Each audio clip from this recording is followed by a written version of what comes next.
Je m'appelle Yves Boulet. Je suis retraité de l'éducation nationale. J'étais prof à Questembert dans le domaine des sciences de l'ingénieur. Et voilà, ça fait un peu plus d'une dizaine d'années que je suis en retraite. Je me suis toujours intéressé aux énergies renouvelables, notamment à l'éolien. Et donc, quand j'ai appris qu'il y avait de l'éolien citoyen qui allait s'installer du côté de Redon, j'ai commencé à m'y intéresser. On m'a proposé d'être gérant de ce club d'investissement. Et là, j'ai connu Bégane et Vegawatt bien avant de connaître PV.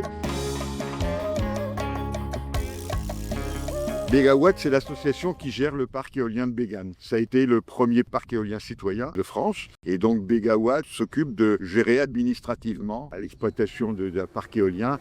Alors là, nous sommes devant l'éolienne E1. C'est la première l'éolienne numéro 1. Il y en a 4 dans le parc éolien. EPV a 3 structures de parc éolien et il y en a 2 autres en projet. Pour être bénévole, moi au départ, j'avais pas forcément une sensibilité d'associatif. Donc c'est le fait d'un intérêt personnel qui m'a fait que, oui, je me suis dit pourquoi pas.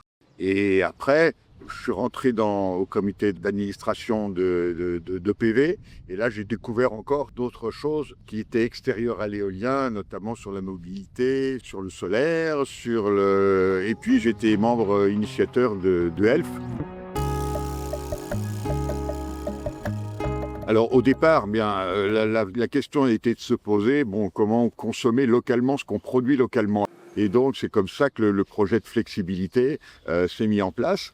Et donc il y a des salariés qui nous épaulent. Et donc moi, ce qui m'intéresse plus particulièrement, c'est la météo de l'énergie. À quel moment, chronologiquement, c'est important, c'est intéressant de pouvoir consommer au moment où on produit.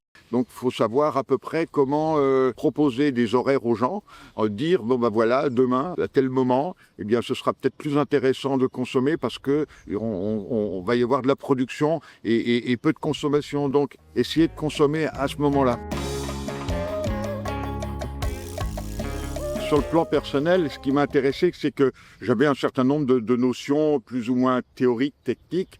Et là, l'intérêt, c'est de rentrer vraiment dans la pratique, d'avoir des données et fournir des critères de choix au comité de direction, par exemple. Lorsqu'il y a des décisions à prendre, on peut dire, voilà, on estime que cette production va être de temps, donc les recettes vont être de temps.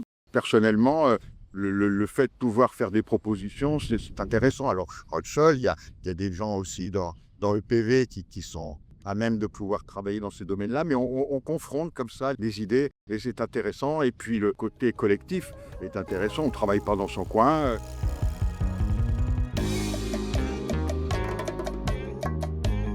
Le fait de pouvoir travailler avec d'autres, c'est très enrichissant parce qu'on aborde des domaines que je connaissais absolument pas.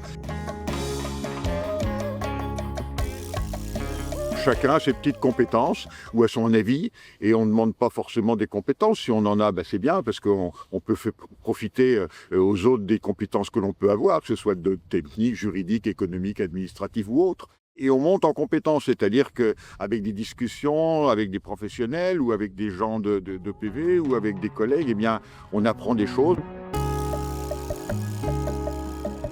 Personnellement, moi, je regrette absolument pas de l'expérience parce que quand il faut faire fonctionner son intellect, quand il faut collaborer avec d'autres personnes, c'est très enrichissant. Depuis que j'ai ces activités-là, c'est vrai que j'apprends beaucoup de choses et je fais profiter de mes connaissances. Et ces échanges-là, c'est vraiment très important pour moi et puis pour les associations et pour les gens avec lesquels on travaille.